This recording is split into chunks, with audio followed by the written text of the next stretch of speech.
प्रश्न। देखिए आज का पहला प्रश्न दिया गया है ए व बी दो संख्याएं हैं जिनका माध्य अनुपात कितना है, 6 दे रखा है, और तृतीय अनुपात 48 है। ए व बी का मान कितना है। ऐसे प्रश्नों में देखिए अगर आप इसके पहले की क्लासों को नहीं देखे हैं तो हो सकता है इस क्लास को समझने में थोड़ी असुविधाएं हो सकती हैं, लेकिन यहाँ पर हम समझाने का आपको पूर्ण प्रयास करेंगे। यहाँ पर देखिए ए और बी का पहले क्या दिया है, माध्य अनुपात दिया है। तो यहाँ पर अगर हम इसको लिखेंगे तो लिखा जाएगा ए और इसके बाद माध्य कितना है, 6 है, फिर क्या आ जाएगा, बी आ जाएगा। अब ऐसी तीन संख्याओं को अगर समानुपात के रूप में लिखना है तो आपको तरीका बताए हैं कि पहले आप इन दोनों को ले लेंगे फिर बाद में इन दोनों को ले लेंगे। तो यहाँ पर अगर इसको आप समानुपात के रूप में लिखेंगे तो यह लिखा जाएगा ए अनुपाते 6 समानुपाते 6 अनुपाते क्या हो जाएगा, बी हो जाएगा। अब यहाँ पर देखिए आपको पढ़ाया गया है कि अनुपात का मतलब भाग का चिन्ह यानी बटा होता है और समानुपात का मतलब बराबर होता है। तो यहाँ पर इसको लिख सकते हैं a बटा कितना, 6, a बटा 6 बराबर 6 बटा b लिख सकते हैं। तो बताइए यहाँ से अगर हल करेंगे तो a गुणे b बराबर 6 का 6 में गुणा होगा, कितना आ जाएगा, 36 आ जाएगा। अब यहाँ पर इसको मान लेंगे समीकरण 1। इसी तरह से देखिए अगला टर्म क्या दिया है, तृतीय अनुपात 48 है, यानी पहले मध्य अनुपात दिया है फिर अगला तृतीय अनुपात दिया है। तो तृतीय अनुपात में देखिए क्या लिखा जाएगा, पहले आप ए नोट करेंगे, ए के बाद बी लेंगे और बी के बाद जो तृतीय अनुपात है वह कितना है, 48 है, तो यहाँ 48 को रख देंगे। अब यहाँ पर जो हम समानुपात को बनाएंगे तो यहाँ पर भी हमें 3 का यानी 2 का लेकर के अनुपात बनाना पड़ेगा। तो यहाँ पर इसको लिख सकते हैं कितना, a अनुपाते b, मतलब हम डायरेक्ट लिख देते हैं, ये हो जाएगा a बटा b बराबर b बटा कितना आ जाएगा, 48 आ जाएगा। अब यहाँ पर समझना है, देखिए यहाँ पर अगर हम गुणा कराएंगे तो b का गुणा b में होगा और 48 का गुणा a में होगा। तो यहाँ पर b का गुणा b में करेंगे तो b स्क्वायर बराबर कितना हो जाएगा, 48a हो जाएगा। अब यहीं पर आपको थोड़ा सा देखिए समझना है, इसको मान लेंगे समीकरण क्या, दूसरा। अब देखिए समीकरण दो में हम क्या करेंगे, 1 के मान को रख देंगे। 2 में 1 के मान को रखने पर, 1 रखने पर मतलब 1 वाले मान को रखने पर, जब समीकरण 2 में 1 वाले मान को रखेंगे तो हम कह सकते हैं बी स्क्वायर बराबर 48 और गुणे ए। तो ए का मान देखिए क्या हो जाएगा, क्या 36 बटा बी लिख सकते हैं क्या इसको। देखिए यहाँ पर ए गुणे बी बराबर 36 है तो ए बराबर 36 बटा बी लिखा जा सकता है। तो यहाँ हम कह सकते हैं कि यहाँ जो ए का मान है उसके स्थान पर आ जाएगा 36 बटा बी हो जाएगा। अब यहाँ पर b का b में गुणा हो जाएगा, चूंकि यहाँ b भाग दे रहा है तो यहाँ पर b क्यूब हो जाएगा। चूंकि b स्क्वायर में b का गुणा करेंगे तो बेस समान होता है तो घातें आपस में जुड़ जाती हैं। तो यहाँ पर पावर 1 और यहाँ पर 2, 2 1 कितना हो जाएगा, 3 बराबर। यहाँ पर देखिए इसको क्या लिख सकते हैं, 8 6 48, मतलब इसको 8 गुणे 6 लिख सकते हैं और पहले से यहाँ पर कितना दिया गया, 36 दिया गया है। अब यहाँ पर देखिए जब b क्यूब बराबर 8 गुणे 6 गुणे 36 है तो यहाँ पर b बराबर कितना आ जाएगा, तो b बराबर यहाँ पर इन तीनों का क्या होगा, घनमूल हो जाएगा। मतलब 8 गुणे 6 गुणे 36 को 6 गुणे 6 लिख सकते हैं और पूरे का क्या हो जाएगा, घनमूल हो जाएगा। अब यहाँ पर घनमूल निकालेंगे तो बताइए 8 का घनमूल कितना होता है, 2 होता है और 6 का जोड़ा 3 बार बन जाएगा तो इसका घनमूल कितना आएगा, 6 आएगा। तो यहाँ b बराबर कितना आ जाएगा, 6 दूना 12, यानी b बराबर 12 आ जाएगा। तो यहाँ देखिए ऑप्शन बी और ऑप्शन सी क्या हो जाएंगे, गलत हो जाएंगे। क्यों, क्योंकि ऑप्शन बी और ऑप्शन सी में b का मान जो है 12 नहीं दिया गया है। अब इसके बाद देखिए हमें a का मान निकालना है। तो जब a का मान निकालना है तो हम किसी एक समीकरण में रख करके a का मान निकाल सकते हैं। जैसे समीकरण 1 से देखिए a गुणे b का मान कितना आया है, b का मान 12 आया है तो बराबर कितना, 36 है। तो यहाँ पर a बराबर कितना आ जाएगा, 12 1 कम 12 3 36, मतलब a बराबर 3। इसलिए हम कह सकते हैं कि a का मान 3 आएगा और b का मान 12 आएगा। तो ऐसा वाला मान जिस ऑप्शन में होगा वही वाला ऑप्शन क्या हो जाएगा, सही हो जाएगा। तो यहाँ पर दिखाई दे रहा कि ऑप्शन ए में देखिए यहाँ पूछा है ए व बी का मान, तो पहले ए का मान, तो ए का मान 3 है और बी का मान कितना है 12 है, तो ऑप्शन ए क्या हो जाएगा, सही हो जाएगा। और उम्मीद है इस प्रश्न को भी आप बहुत आराम से समझ गए होंगे। अब चलिए समझते हैं आज का दूसरा प्रश्न। आज के देखिए जितने भी प्रश्न लिए गए हैं सभी अपने आप में बहुत ज़्यादा महत्वपूर्ण हैं और ऐसे प्रश्नों को कर लेने के बाद आपको ज़रूर कोई नई सीख ज़रूर मिलेगी। अगर आप आर.एस. अग्रवाल और एस.डी. यादव की मैथ की बुकों को लगाते हैं तो वहाँ पर ऐसे प्रश्न नहीं मिलते हैं। यहाँ पर कुछ ऐसे प्रश्न भी लाए गए हैं जो हाल ही के पेपरों में आए हुए हैं और यहाँ पर हम सभी प्रकार के प्रश्नों को कवर कर देंगे।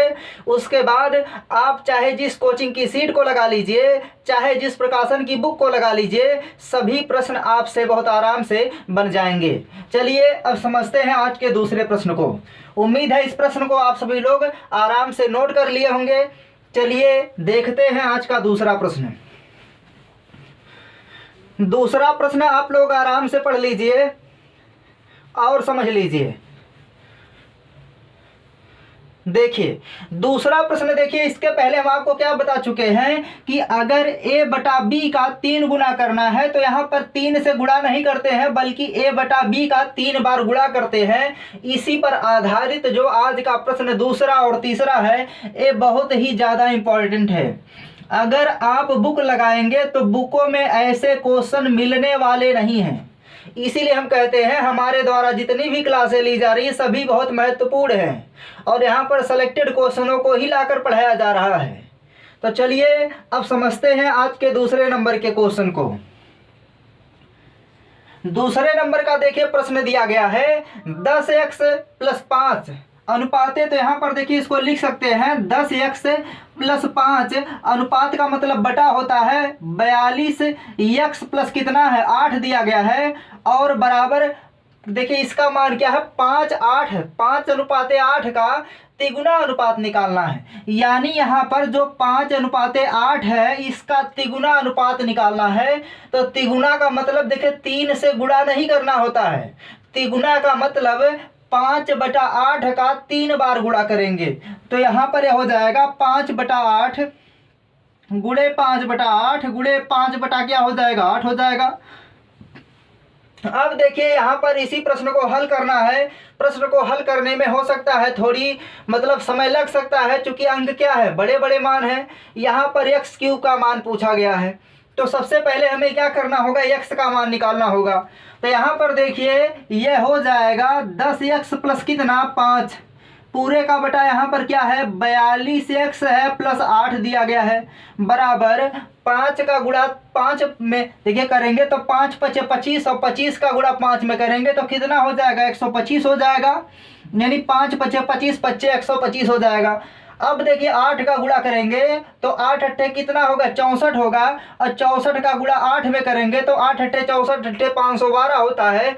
असुविधा के लिए थोड़ा हम चेक कर लेते हैं 8 चौक 32 के 2 हो जाएगा 3 बचेगा 8 6 48 49 50 51 हो जाएगा मतलब कितना आ जाएगा 512 आ जाएगा। तो यहाँ पर 8 का क्यूब कितना होता है 512 होता है। अब इसके बाद देखिए क्या करना है आप तिर्यक गुणा करेंगे। जब तिर्यक गुणा करेंगे तो 512 का 10 में गुणा करेंगे तो कितना हो जाएगा 5120 हो जाएगा और यहाँ पर x हो जाएगा प्लस 5 से गुणा कराएंगे तो यहाँ से देखिए 5 कामन ले सकते हैं 5 कामन ले सकते हैं क्यों क्योंकि दोनों में 5 है। तो यहाँ 5 से कटा लेंगे तो 5 दूना 10 और यहाँ पर 5 × 5 = 5 दूना 10 5 × 5 = 25 हो जाएगा। और यहाँ पर और किसी संख्या से कटा सकते हैं क्या 2 से देखिए कटा लें 2 चौक 8 हो जाएगा और 2 दूनी 4 2 1 कम 2 हो जाएगा। और यहाँ पर 2 से कटा लेंगे तो 2 दूना 4 2 पच्चे 10 और 2 छक्का 12 हो जाएगा। अब संख्याएं थोड़ा छोटी छोटी हो जाएंगी। तो यहाँ पर 256 का किस में गुणा कराना है 2 में। तो यहाँ पर हो जाएगा 2 से जब गुणा कराएंगे तो 2 छक्का 12 2 पच्चे 10 11 के 1 हो जाएगा और 2 दूनी 4 1 5 मतलब 512x हो जाएगा। प्लस यहाँ पर 1 बचा है तो ये हो जाएगा कितना 256 बराबर। अब यहाँ पर देखिए 25 का 21 में गुणा कराना है। तो जब 25 का 21 में गुणा कराएंगे तो यहाँ पर देखिए हम अलग से गुणा करा देते हैं 25 गुणे कितना कराना है 21 कराना है तो 5 आएगा फिर 2 आएगा 2 पच्चे 10 के 0 2 दूना 4 1 5 हो जाएगा। तो यहाँ पर मान कितना आ जाएगा 5 आएगा, 2 आएगा और 5 आ जाएगा, मतलब 525 आ जाएगा। तो यहाँ पर गुणा कराने पर कितना आएगा, मतलब 21x का 25 में गुणा कराएंगे तो 5 2 क्या आ जाएगा, 5 आ जाएगा, मतलब 525x आ जाएगा। अब प्लस 25 का गुणा 4 में कराएंगे तो 25 चौका कितना हो जाएगा, 100 हो जाएगा। अब यहाँ पर पक्षांतर करना है, तो जब पक्षांतर करेंगे तो आप लोग देख रहे हैं x का मान इधर ज़्यादा और इधर क्या है, कम है। तो x का मान इधर ज़्यादा है, उसी साइड में हम x को ले जाएंगे। तो यहाँ पर x को इधर ले जाएंगे, मतलब दाईं तरफ ले जाएंगे। तो 525 में से 512 घटा लेंगे तो कितना बचेगा, तो 15 यानी 5 में से 2 घटाएंगे 3 बचेगा, और 2 में से घटाएंगे 13 बचेगा, यानी 13x बराबर। अब यहाँ 100 जुड़ रहा, इधर आके घटेगा तो यहाँ पर कितना हो जाएगा, 156 हो जाएगा। अब यहाँ पर कटा लेंगे तो बताइए x बराबर कितना, तो 13 एकम 13, 2 15, 13 दूनी 26। तो यहाँ पर x का मान कितना हो जाएगा, 12 हो जाएगा। जब x का मान 12 हो जाएगा तो आप पूछा गया है x क्यूब का मान क्या होगा। तो यहाँ पर देखिए x क्यूब का मान पूछा गया है, तो यहाँ पर 12 का क्या करना पड़ेगा, क्यूब। अब 12 के क्यूब का मतलब यहाँ पर देखिए 12 का गुणा कितनी बार होगा, x क्यूब बराबर 12 का गुणा 3 बार करना है, तो 12 गुणे 12 गुणे 12 हो जाएगा। अब यहाँ पर गुणा कराएंगे तो 2 दूना 4 और 4 दूना 8, यानी जिस ऑप्शन में इकाई का अंक 8 होगा वही हमारा क्या हो जाएगा, आंसर हो जाएगा।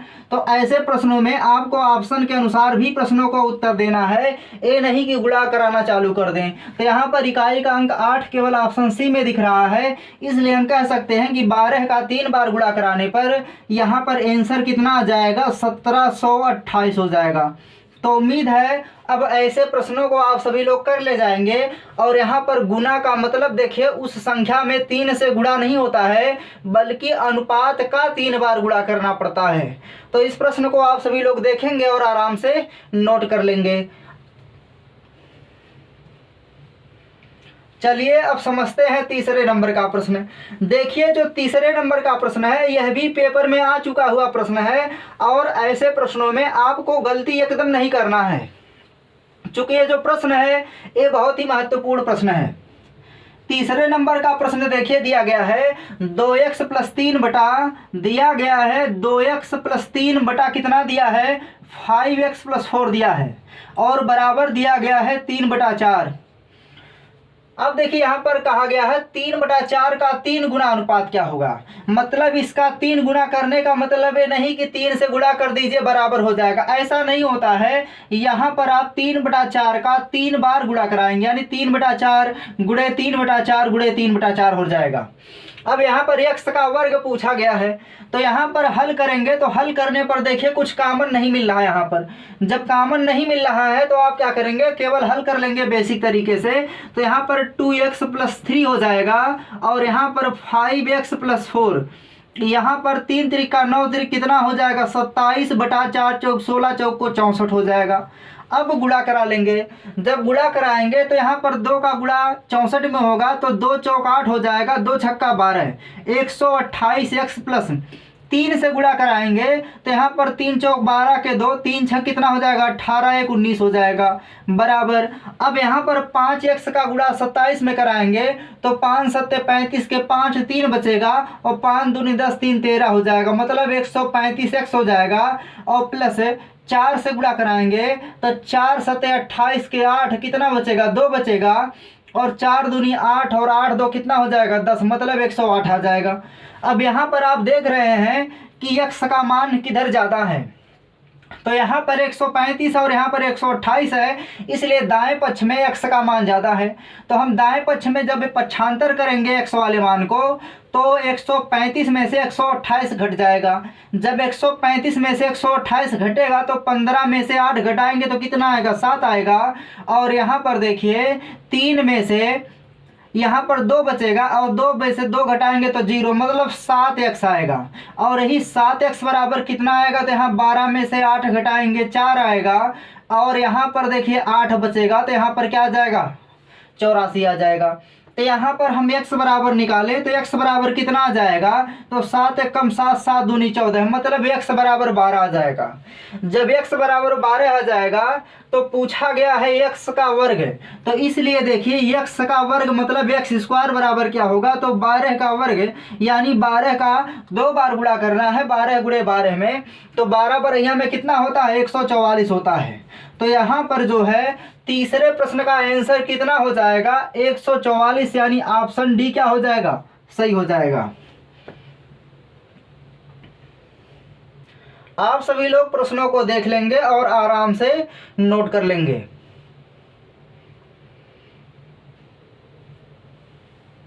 चलिए अब समझते हैं, देखिए चौथे नंबर का प्रश्न। ये सभी जो प्रश्न हैं आज के सभी सिलेक्टेड और छटे हुए प्रश्न हैं, इन प्रश्नों को करना बहुत ही ज़रूरी है, और ऐसे प्रश्नों को अगर आप लोग सीख जाते हैं तो आगे चल करके ऐसे प्रश्नों को बहुत आराम से कर ले जाएंगे। यहाँ पर चलते समझते हैं चौथे नंबर का प्रश्न। चौथे नंबर का प्रश्न देखिए दिया गया है P का मान Q तथा R के गुणनफल के व्युत्क्रमानुसार परिवर्तित होता है। मतलब हम कह सकते हैं कि जो P का मान है वह है Q तथा R के गुणनफल के व्युत्क्रम। देखिए व्युत्क्रम का मतलब जैसे हम कहें A का व्युत्क्रम क्या होगा, तो A का व्युत्क्रम हो जाएगा 1/A। तो यहाँ पर जो है Q तथा R के व्युत्क्रम के अनुसार परिवर्तित होता है, यानी P जो है व्युत्क्रमानुपाती है किसके, Q और R के गुणनफल के। मतलब ऐसे दिया गया है कि P का मान Q तथा R के गुणनफल के व्युत्क्रमानुसार परिवर्तित होता है। इसका मतलब P व्युत्क्रमानुपाती होगा Q और R के गुणनफल के, जैसा कि यहाँ पर नोट कर दिया गया है। अब आप जानते हैं कि यहाँ पर अनुक्रमानुपाती के चिन्ह को हटाने के लिए क्या करते हैं कि नियतांक लाते हैं। तो मान लीजिए वह नियतांक क्या है, x है या c मान लीजिए, या k, आप स्वतंत्र हैं, कुछ भी मान सकते हैं। तो यहाँ पर हमने माना कि यह जो नियतांक है वह k है, यानी जब नियतांक को लगा देते हैं तो यहाँ पर बराबर का चिन्ह आ जाएगा और अनुक्रमानुपाती का चिन्ह क्या होता है, हट जाता है। तो यहाँ पर k गुणे 1/QR आ जाएगा। अब यहाँ पर सभी मानों को रख देंगे। जब सभी मानों को रखेंगे तो देखिए दिया गया है Q बराबर 6, तो यहाँ पर सभी मानों को रखेंगे तो P का मान देखें दिया है 75 बराबर K का मान हमें ज्ञात करना होता है ऐसे प्रश्नों में, और इंटू 1/Q का मान 6 दिया है और R का मान कितना दिया है, 12 दिया है। तो यहाँ से हम क्या करेंगे, यहाँ से K का मान निकालेंगे। तो K बराबर क्या हो जाएगा, K बराबर होगा 75 गुणे 6 गुणे कितना, 12 हो जाएगा। अब इसके बाद देखिए आगे पूछा गया है कि यदि जो है Q का मान 5 हो जाए, R का मान 10 हो जाए, तो P का मान क्या होगा। तो ऐसे प्रश्नों में देखिए आप फिर वही वैल्यू को पुट करेंगे। मतलब अब P बराबर क्या है, तो P बराबर देखिए K/QR है। K बटा क्या है, QR है। लेकिन यहाँ पर अब की बार जो है P का मान ज्ञात करना है। तो हमें पता है कि यहाँ पर K का मान कितना है, तो K का मान देखिए 75 गुणे 6 गुणे कितना है, 12 है। और यहाँ पर Q का मान अब की बार 5 दिया है और R का मान कितना दिया गया, 10 दिया गया है। अब इसी को हल कर लेना है। तो यहाँ पर देखिए हल करेंगे तो हल करने पर क्या होगा, R का मान कितना दिया गया है, 10 दिया गया है, और Q का मान कितना दिया गया, 5 दिया गया है। P का मान पहले कितना था, 75 था। Q का मान R है, R का मान 12 था। यहाँ पर हल करेंगे तो यहाँ देखिए कटा लेंगे। जब कटाएंगे तो 5 एक कम कितना हो जाएगा, 5, और यहाँ पर 2 बचेगा तो 5 5 25 हो जाएगा। अब यहाँ पर कटाएंगे तो 2 तिहाई 6, 2 पच्चे कितना होगा, 10 होगा, और 5 से इसको कटा लेंगे, 5 तिहाई 15। तो यहाँ पर बचा क्या, तो बचा है यानी P बराबर क्या बचा है, तो P बराबर 3 गुणे 3 गुणे 12 बचा है।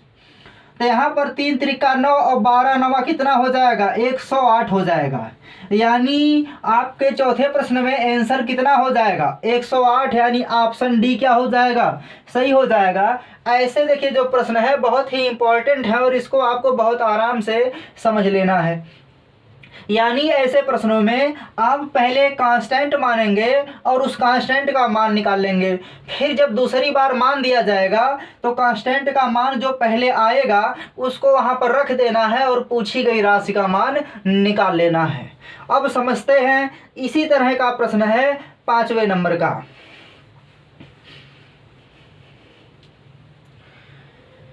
चलिए समझते हैं 5वें नंबर का प्रश्न। 5वें नंबर का देखिए प्रश्न दिया है, x y के वर्ग के प्रतिलोमानुपाती है। x जो है y के वर्ग के प्रतिलोमानुपाती है, मतलब व्युत्क्रमानुपाती है। कौन? x है। यानी y के वर्ग के व्युत्क्रमानुपाती है कौन? x का मान। तो हम कह सकते हैं, देखिए x जो है y के वर्ग के प्रतिलोमानुपाती, यानी y का वर्ग करेंगे तो इसके प्रतिलोमानुपाती है किसका मान? x का मान। अब यहाँ पर बराबर करने के लिए क्या करेंगे? कांस्टेंट लाएंगे। तो यहाँ कांस्टेंट जब लाएंगे तो वाई स्क्वायर बराबर क्या हो जाएगा? के गुणे 1/x हो जाएगा। अब यहाँ पर जो मान पहले दिए जाते हैं उसको हम रख लेंगे।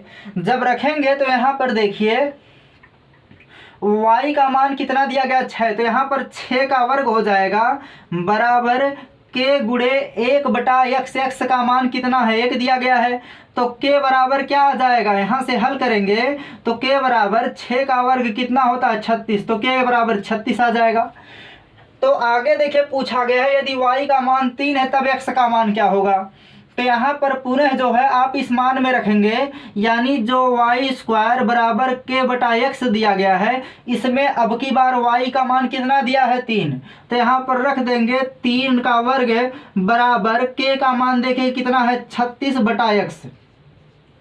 अब यहाँ पर आप आराम से कैलकुलेट कर सकते हैं कि x का गुणा इसमें होगा और यह इधर आके भाग देगा तो x बराबर हो जाएगा 36 बटा कितना? 3 त्रिका 9 होता है। कटा लेंगे तो 9 चौक कितना? 36 हो जाएगा। तो यहाँ पर x का मान कितना आ जाएगा? 4 आ जाएगा। तो उम्मीद है आप अब ऐसे प्रश्नों को आराम से कर ले जाएंगे और यहाँ पर आंसर कितना आ जाएगा? 4 आ जाएगा। चलिए अब समझते हैं आज का अंतिम प्रश्न जो 6ठे नंबर का है। इस प्रश्नों को आप सभी लोग आराम से नोट कर लेंगे। देखिए आज का 6ठे नंबर का देखिए प्रश्न क्या दिया गया है। 6ठे नंबर में देखिए दिया है 427 रुपए को ABC में इस प्रकार बांटा गया है कि A के भाग का 3 गुना, B के भाग का 4 गुना और C के भाग का 7 गुना परस्पर बराबर है। अब यहीं से देखिए आपको प्रश्नों को सेट करना है। अगर आप अनुपात की सबसे पहली और दूसरी क्लास को नहीं किए हैं तो हो सकता है आपको ऐसे प्रश्नों को करने में थोड़ी असुविधाएं हो जाएं। यहाँ पर देखिए दिया गया है प्रश्न में 6ठे नंबर में दिया है कि A के भाग का कितना? 3 गुना, यानी 3A हो जाएगा। और दिया है B के भाग का 4 गुना, मतलब 4 भी हो जाएगा। C के भाग का 7 गुना, मतलब 7C हो जाएगा। आपस में क्या है? बराबर है। तो यहाँ पर बराबर का चिन्ह लगा लेंगे।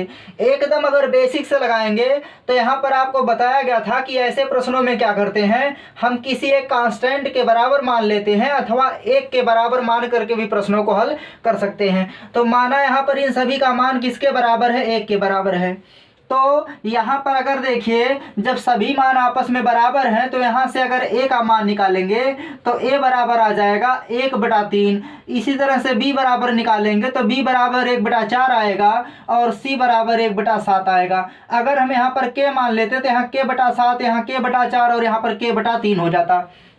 तो आप स्वतंत्र हैं, चाहे K मान लीजिए, चाहे 1 मान लीजिए, चाहे x मान लीजिए, कुछ भी मान करके आप प्रश्नों को हल कर सकते हैं। अब यहाँ पर देखिए अनुपात निकालेंगे। तो अनुपात जब निकालेंगे तो यहाँ हो जाएगा A अनुपाते B अनुपाते C बराबर यहाँ पर K/3 अनुपाते K/4 अनुपाते K/7 हो जाएगा। अब K से K सब में कट जाएगा तो यहाँ क्या बचेगा? बचेगा 1/3 अनुपाते 1/4 अनुपाते 1/7 बच जाएगा। अब ऐसे प्रश्नों में नीचे का क्या कर लेते हैं? नीचे मतलब जो हर के मान होते हैं उनका एलसीएम लेते हैं। तो यहाँ पर 4 × 3 = 12 होगा और 12 सते कितना हो जाएगा? 84। 84 का मतलब अब हम 84 इसमें गुणा कराएंगे, 3 से भाग देंगे, तो इससे अच्छा है कि हम 7 चौक सीधे 28 कर लेंगे और 28 यहाँ गुणा करा लेंगे, तो यहाँ पर हो जाएगा 28 अनुपाते। अब यहाँ पर देखिए 7 और 3 से गुणा करा लेंगे तो 7 त्रिक 21 हो जाएगा, और यहाँ पर जो है 4 तिहाई कितना आ जाएगा, 12 आ जाएगा। तो यहाँ पर जो है ए बी और सी का अनुपात कितना आ जाएगा, 28 अनुपाते 21 अनुपाते 12 आ जाएगा। तो पूछा गया है सी का हिस्सा क्या है। तो यहाँ पर अगर देखिए टोटल निकालते हैं, टोटल यहाँ पर अगर हम टोटल निकालते हैं तो टोटल के लिए अनुपात में जोड़ेंगे तो 2 2 8 2 10 11 के 1 हो जाएगा। इसके बाद देखिए यहाँ पर जोड़ेंगे तो 2 2 4 4 1 5 5 1 कितना हो जाएगा, 6 हो जाएगा। मतलब टोटल कितना हो जाएगा, 61 हो जाएगा। और यही टोटल 61 का मान कितने के बराबर है रियल में, तो यहाँ पर यही टोटल 61 का मान जो है 427 के बराबर है। जब यही टोटल 61 का मान 427 के बराबर है तो हम देखिए कह सकते हैं कि 1 बराबर कितना आ जाएगा, तो 1 बराबर हो जाएगा 7 एकम 7 7 छक 42, मतलब 1 बराबर 7 आ जाएगा। यानी 1 बराबर कितना रुपया आ जाएगा, 7 रुपया आ जाएगा। जब 1 बराबर 7 रुपया आ जाएगा तो पूछा गया है सी का भाग कितना है। तो सी देखिए अनुपात में है कितना, तो सी अनुपात में 12 है, तो 12 बराबर कितना हो जाएगा, तो 12 बराबर यानी 1 बराबर 7 रुपया, तो 12 बराबर 7 गुणे 12 रुपया हो जाएगा। अब हल करेंगे तो सी का भाग कितना हो जाएगा, 12 सते 84 रुपया हो जाएगा। तो यहाँ पर सी का मान कितना आ जाएगा, 84 रुपया आ जाएगा। तो उम्मीद है आज के इन प्रश्नों की श्रृंखलाओं को आप सभी लोग बहुत आराम से समझ गए होंगे। यदि क्लास आप सभी लोगों को समझ में आ गई हो तो एक बार वीडियो को लाइक कर दीजिए और हमारे चैनल को सब्सक्राइब